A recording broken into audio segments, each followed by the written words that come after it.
Sir, Orissa मेरी माँ है सर, और मेरी माँ के बारे में आज कुछ फेक न्यूज़ यहाँ पर बोला गया और इसी सदन में मेरे सामने। तो आपसे अनुमति चाहूँगा सर, 2 मिनट का ज़्यादा वक्त अगर दे तो मैं बोल पाऊँगा अपने दिल की बात सर। 1 मिनट सर, कोशिश करूँगा जितनी जल्दी ख़त्म करूँ सर। सर, मैं हमारे सनातन धर्म के 4 धामों में से एक धाम से हूँ, पूरी धाम, जगन्नाथ धाम जिसे हम बोलते हैं, जहाँ पर महाप्रभु श्री जगन्नाथ अपनी बहन के बिना घर से बाहर नहीं निकलते। साल में एक बार जब वो अपने भक्तों को मिलने बाहर निकलते हैं और जाते हैं अपने मौसी के यहाँ सर, फिर मौसी के यहाँ से जब वापस आते हैं, घर के अंदर घुसने से पहले माता लक्ष्मी से उनको अनुमति लेना पड़ता है, उनको मनाना पड़ता है, फिर वो मंदिर में वापस जाते हैं। सो ये ऐसी मिट्टी है सर, ऐसी जगह है जहाँ पर माँओं को, बहनों को, स्त्रियों को और विभिन्न जो माँ महिलाएं जिन भी रूप में हो, सबको बहुत इज्जत और सम्मान से पेश करते हैं हम लोग सर, अपना इज्जत देते हैं। पर आज इसी सदन में सर हमारे एक माननीय सदस्य जो उड़ीसा से हैं, कुछ गलत तथ्य यहाँ पर रखे हैं, जिससे मुझे बहुत शर्म लग रहा है कि वो एक इतने जाने माने पढ़े लिखे इंसान होते हुए भी किस तरह से इस तरह का बात यहाँ पर कर पाए। जो कि पहली बात तो सर बहुत छोटी सी बात यह है कि उनको ये समझ में आना चाहिए था कि उड़ीसा का जो मैटर है, स्टेट मैटर, उसको यहाँ पर बोलना नहीं चाहिए। दूसरी बात है सर, वो यहाँ पर जिस बारे में बात कर रहे थे, महिलाओं के सम्मान के बारे में, महिलाओं के ऊपर जो विपत्ति है, जो क्राइम हो रहे अगेंस्ट विमेन, उसके बारे में वो बोली उड़ीसा नंबर 3 में स्टैंड करता है। पर मैं उनकी जानकारी के लिए बता देना चाहता हूं, अगर मैं गलत हूं तो मुझे माफ कीजिएगा सर, मुझे किसी सदस्य से यहां पे कोई कंप्लेन नहीं है, पर अगर क्राइम अगेंस्ट वुमेन में नंबर 1 में काउंट किया जाए तो शायद जो रिपोर्ट बता रहे हैं वो उत्तर प्रदेश है सर, और वहां पर उन्हीं की सरकार राज कर रही है। बाकी सर, उड़ीसा के बारे में मैं इतना कहना चाहूंगा, माननीय मुख्यमंत्री श्री नवीन पटनायक सर 2001 में जब 2000 में जब वो अपने मुख्यमंत्री के पद में वो पहली बार अपने आसन में ग्रहण किया आसन को, तब सर एक ही साल के अंदर उन्होंने मिशन शक्ति करके एक मूवमेंट मूव किया, जिसमें महिलाओं को सशक्त करने के लिए उन्होंने सोचा, और उससे सर आज की तारीख में 70 लाख महिलाएं सर सशक्त हो चुकी हैं। उन्होंने सर ये कोविड के टाइम में, आप जानने से भी हैरान होंगे sir, 1174 SHG groups sir 33 lakh mask बनाए, और कई हजार ग्रुप्स सर 8.5 मिलियन लोगों को मील्स पहुंचाए सर, पके हुए खाने खुद की जिम्मेदारी से वो लोग बनाए।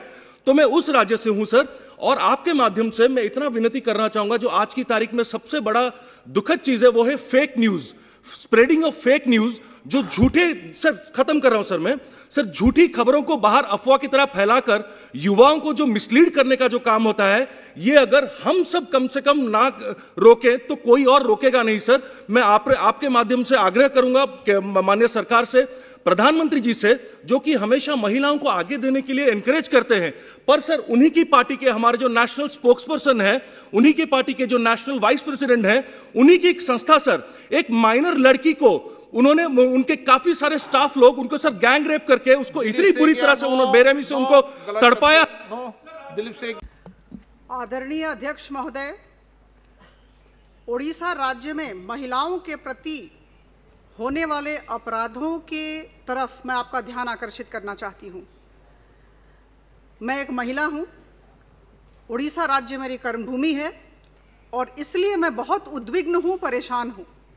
उड़ीसा राज्य की लोक संख्या 4.5 करोड़ के आसपास है, इसका आधा हिस्सा महिलाएं हैं। आज आपके समक्ष मैं इस आधे हिस्से की सुरक्षा, उनकी मर्यादा रक्षा के विषय में बात करना चाहती हूँ। नेशनल क्राइम रिकॉर्ड ब्यूरो 2018 का रिपोर्ट हस्तगत हुआ है। एनसीआरबी के रिपोर्ट के अनुसार महिलाओं के प्रति जितने अपराध हो रहे हैं उड़ीसा राज्य में, इसकी वजह से उड़ीसा राज्य देश में 3य स्थान पर खड़ा है।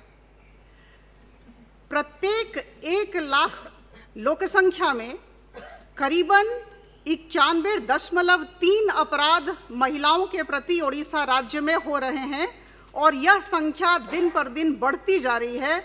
यह तथ्य एनसीआरबी के रिपोर्ट से मिला है। For every 1 lakh population,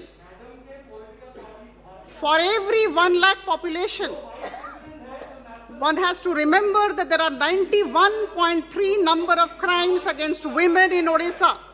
और इसके अलावा एनसीआरबी के रिपोर्ट के अनुसार मैं आपको बताना चाहूंगी कि सर अपराध दंड का दर बहुत कम है, 8.3 है सर।